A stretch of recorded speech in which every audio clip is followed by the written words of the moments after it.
What's up guys, Brett Medlock here. Today's episode of Vita Highlight is honestly going to be pretty short. Just wanted to go over a few things involving the channel as well and involving Vita Highlight, this new show that I'm doing.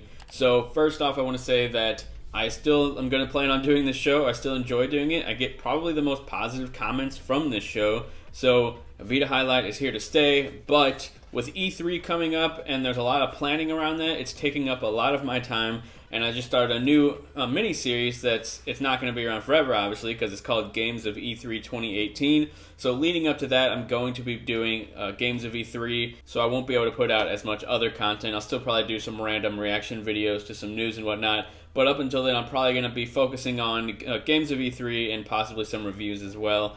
So I just wanted to give you guys that heads up beforehand. Vita Highlight is not dying. Sorry that this episode's a little late, but like I said, E3 stuff is getting crazy. Super excited. I'm going to be at E3. I'm going to be putting out a lot of videos while I'm there. So definitely stick around to this channel if you want to see some E3 stuff. I'm going to try and do a little different than most channels, like put a spin on the E3 content in some way that I can. I'm not sure what I'm going to do yet, but I'm going to do my best to please you guys, and hopefully you guys like it. So with this episode, like I said, it's going to be pretty short because this game's kind of hard to elaborate on because it just kind of is what it is, and that game is Towerfall Ascension.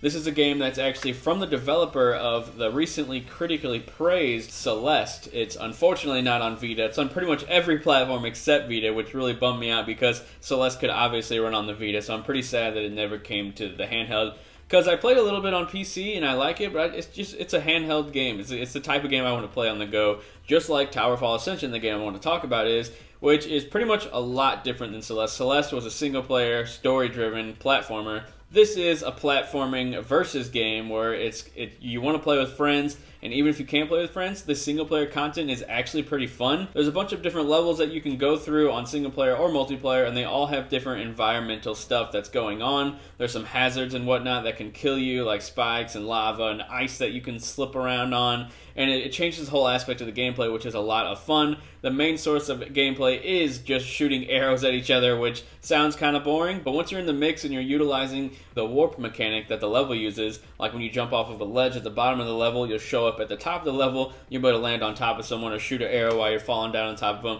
It's honestly a ton of fun. I've said this in the past, it's pretty much like the arrow-only version of Super Smash Bros., and I have a blast with it every single time I play. And I played on PS4 with some friends, I loved it, and then when it came to Vita, I'm pretty sure they brought on a new mode. I know they had single-player mode on the PS4 version, but there was a little bit more content on the Vita version that they probably updated in the PS4 version. So when I jumped in on Vita, I remember playing it at work actually, and I just had a blast. It was like a work event, it was like a party, and I was literally sitting in the corner stressing over beating these levels in Towerfall Ascension. I was that into it. And the game's, it's really hard, really tough, but once you win, like after you beat a certain level, you feel really proud of yourself, and you just want to keep trying and go and go. And I think sooner or later I got stuck, but I still try and beat it all the time. Like every couple of months or so, I jump back in, I end up beating a level that I was stuck on, then I continue and get stuck again. All in all, I just love this game. I love the art style. It's like a retro art style, and it uses some really cool mechanics of jumping around. And of course, there's like different power-ups and stuff that you can get on the map to keep you from dying and whatnot.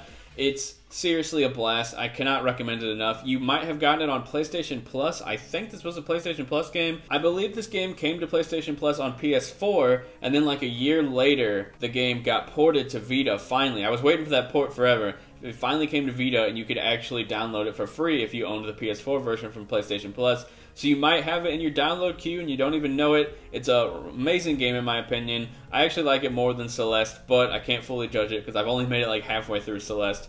I want to get back to it, but right now I'm just going to play Towerfall Ascension because it's actually on the Vita. That's all I really got to say today, guys. I think you should check out Towerfall Ascension, and I'm hoping you look forward to my E3 content leading up to E3, and at E3 I'll be on the show floor trying to do some interviews, recording some off-screen gameplay, and talking about it with my friends. Andrew, you might know from here, he'll be there. It's going to be a blast. E3 hype, everybody. Get excited. And I'm definitely going to make a video about all the Vita games I see on the E3 show floor, which may only be like 1 or 2, but I'm going to make a video about it. Thanks a lot for watching, guys. I will talk to you later.